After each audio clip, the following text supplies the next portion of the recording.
Alright, here we are, making the smoothest, creamiest mashed potatoes. We're going to start with 3 Yukon Gold potatoes. You can use whatever potato you like. I think these make great mashed potatoes, though. We are going to start just giving them a nice wash. I've already washed these before, but I'm just going to rinse them off again. And then we're going to peel them. You guys will make fun of my potato peeling. As always, I'm doing it over a piece of parchment paper. That way it's very easy to throw out after you just crinkle it up, throw it out. I did get a wide peeler though, like you guys all recommended, and it did make it a little more enjoyable, but I still hate peeling potatoes. But peel those up nicely, pop some of those dark core spots out. I did that off camera, but then you just fold up that parchment paper and throw it away. You're good to go. The goal here when you're boiling them to start is try to have uniform sized pieces.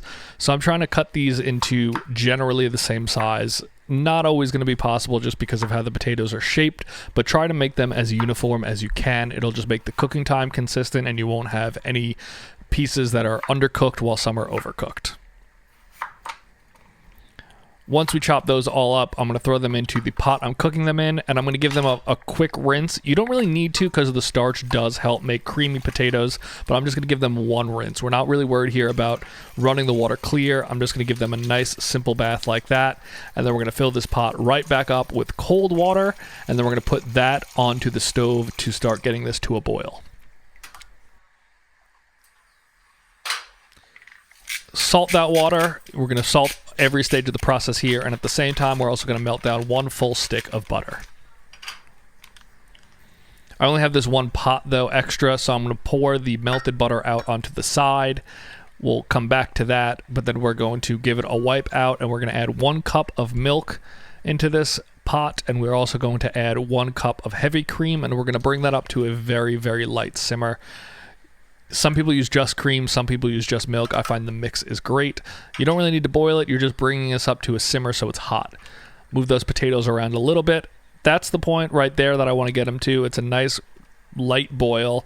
Bring them maybe 10 seconds past that, but then we're going to turn the water down to a very light boil above a simmer, and we're going to let them cook for about 15 minutes.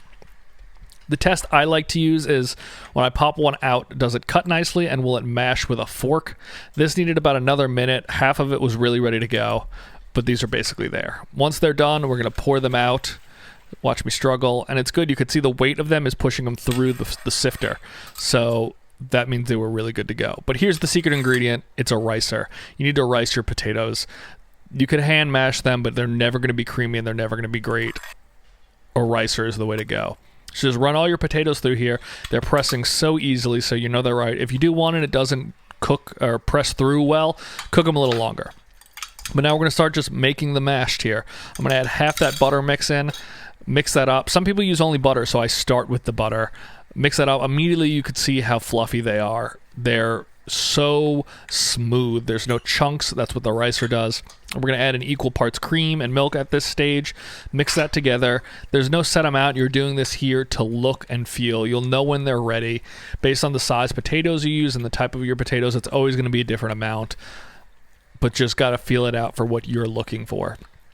A little more butter here, and we're going to do a little more cream. We're going to wind up using that whole container of butter.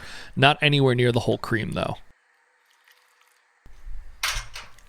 Once you really start to mix this well, you could see how fully smooth and incorporated they all are.